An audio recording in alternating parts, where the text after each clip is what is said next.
ሳለው የብልጽግና ፓርቲ ሎጎውን አይተ ከሆነ ሎጎ ሶስት ልጆች አሉ የተለያየ ቀለም ያላቸው ከዛ ሁለት እጆች አሉ ጥቁር የተቀቡ የሚደግፉ ከዛ ደግሞ 12 ነጠብጣብ ወይንም ደግሞ ጨረር የሚመስሉ አሉና ሎጎውን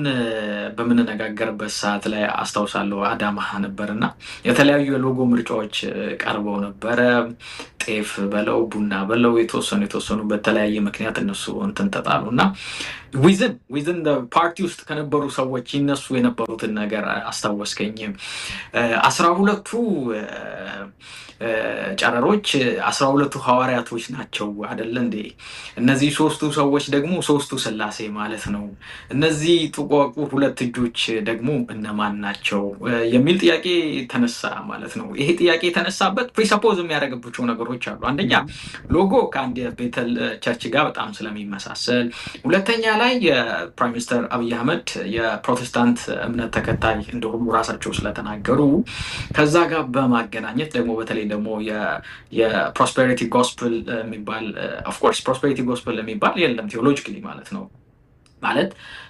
የድህነት ወንጌል ወይም በብልጽግና ወንጌል የሚባል ሳይሆን ልዩ ወንጌል የተለየ ወንጌል ልክ ያልሆነ ወንጌል ሰው ሰራሽ ወንጌሎች አስተሳሰብና አመለካከቶች አሉ ሂስቶሪካል ባክግራውንድ አለው ኦፍ ኮርስ የመጽሐፍ ቅዱሳዊ አስተሳሰቦችና አመለካከቶችን እና የተነገሩባቸውን ቴክስቶች ከኮንቴክስታቸው ውጪ እነሱ ለሚፈልጋቸው ዓላማና አደራረግ በመተርጎም በርካታ ከፍለን ልንጨርሰው ማንችለው እዳ ውስጥና ማቅ ውስጥ እንደከተቱን እናያለን እንሰማለን በየዕለቱ በጣም ያሳዝን ነገር ነው እሱ ሆኖ ግን ሁለቱን ለማገናኘት የፈለኩት ነገር ምንድነው ከፓርቲው ጋር ይገናኛል የፓርቲውን ስም በነገራችን ላይ ዶክተር አብይ አህመድ አይደሉም ያወጡት ፕሮስፔሪቲ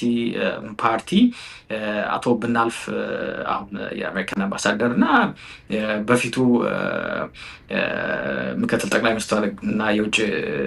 ጉዳይ ሚኒስትር አቶ ደመቀ መኮንን ናቸው አቶ ደመቀ መኮንን የእስልምና እምነት ተከታይ ናቸው አቶ ብናልፍም ደግሞ እንደምታውቀው የኦርቶዶክስ እምነት ተከታይ ናቸው ዶክተር አብይ የፓርቲ ስያሜ ከወጣቶች ጋር የሚገናኝ ከፊውቸር ጋር የሚገናኝ ሌላ ነበር እሱ አልሆነም እንደውም ፕሮስፔሪቲ ፓርቲ ወደሚለው ራሱ አስተሳሰብና አመለካከት ሲመጣ የኢትዮጵያ ፕሮስፔሪቲ ፓርቲ ይሁን ወይስ እንደሱ አይነት የሚሉ ውዝግቦችም ነበሩ ከዛም በኋላ ምርጫ ቦርድስ ሊያጸድቀው ይችል ይሆንን ሌሎቹ ፓርቲዎች ይሄንን ቶት ወይም ይሄንን ቲም አስፓየር አያደርጉም ወይ የሚል ሁሉ ጥያቄ የነበራቸው ፋይናሊ ምርጫ ቦርድ ላያጸድቀው ይችላል ብለው አስበው ነበር መጨረሻ ላይ ጸደቀና ለማለት የፈለኩት ነገር ምንድነው ነገሩን ሰዎች ያገናኙታል አይደለም ከፓርቲ ውጪ ያሉ ሰዎች ፓርቲ ውስጥ እንኳን ያሉ ሰዎች ነገርን አሶሺየት ያደርጋሉ አሶሺየት ሲያደርጉ የነበሩት ዳይሬክትሊ ከፕራይም ሚኒስተሩ ጋር ነበረ ማለት ነው ስለዚህ እነዚህ 12 ጨረሮቹ 12ቱ ሐዋርያት ናቸው ኢንፋክት እንደምታውቀው እነሱ የበጎ ሐዋርያት ናቸው እና ቅዱስ ጳውሎስን አይጨምርም እንደዛ ከሆነ ሌሎቹንም ምናምን ማለት ነው ግን ሰዎች ውስጥ የነበረው አስተሳሰብና አመለካከት ምንድነው እነዚህ 12 ሐዋርያቶች ናቸው እነዚህ ደግሞ ሶስቱ ስላሴዎች ናቸው ስለዚህ ይሄ ራሱ ኢምፕላይ የሚያደርገው እንትን ነው የሚል ሬዚስታንስ ነበር ማለት ነው ዜን ከዛም በኋላ ነው ሚኒንጉ ሲነገር ወደ አንደርስታንዲንግ ምናምን መጣው ሁለቱ ጥቋቁር እጆች እንኳን እንደዚህ ሶስቱን ደግፈው